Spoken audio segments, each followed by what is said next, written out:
Have you ever looked back at your life and realized you lost something you can never get back? Not because someone took it from you, but because you didn't show up when it mattered. That is the story we remembered that day. Late afternoon sunlight came through the cafe windows, dust floating in the warm golden light. The place smelled like roasted coffee beans and cinnamon. It was quiet, soft, safe. Four old friends sat at a table in the corner: Mark, Tom, Daniel, and me, Henry.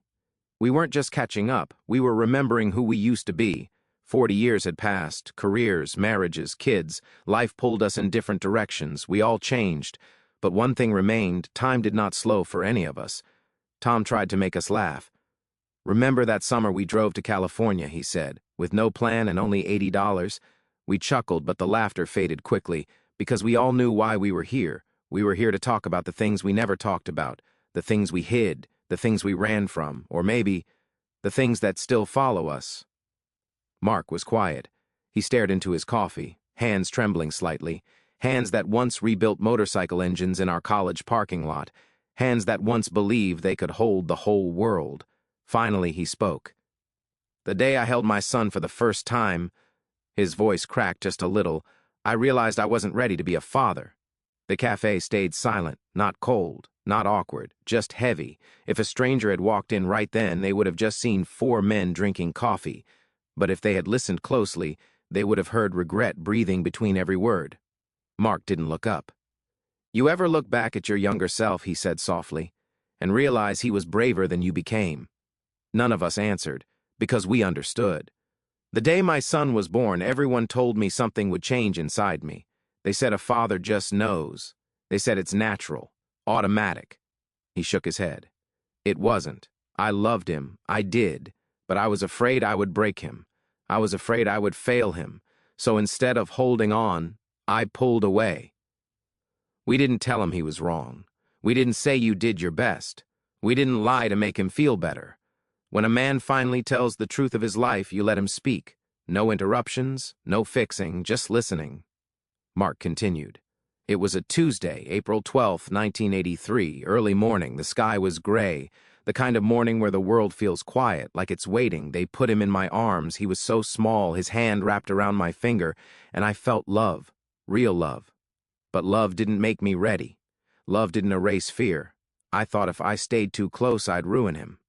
So instead of holding on, he stepped back, not in one moment, not loudly, but slowly, quietly, in the little ways that children feel before adults do. I didn't leave," he said. "I wasn't a runaway father. I was there, physically, in the house, at the table, in the photos. But being present isn't the same as being there. When my son took his first steps, I wasn't home. Work, meetings, deadlines, all the excuses we tell ourselves so we don't have to face what we fear. When he said his first word, I wasn't there either. His mother told me later, and I nodded like it was just another update. The guilt in his voice wasn't loud. It was quiet, the kind that sinks into your bones. My son learned to walk without reaching for me. He learned to speak without calling for me. He learned to smile without looking in my direction." He exhaled. "That's how distance begins. Not in one big moment, but in 100 small ones. When he was 8, he stopped asking me to play. When he was 10, he stopped showing me his drawings. When he was 12, he stopped waiting at the window when I was late. When he was 14, he stopped calling me Dad. He started calling me Mark." The cafe was still. Distance doesn't disappear suddenly. It disappears the same way it grew. Then came the SE, intense that broke something in all of us. One night he was doing homework. I asked, "How's school?" He didn't look up. He just said, "I don't really know you." Mark tapped his chest once. That's the day something broke inside me. Years passed. Silent, slow, heavy. Graduation came. Mark sat in the back, not because anyone made him, but because he didn't think he had earned the front. His son didn't look for him. Not once.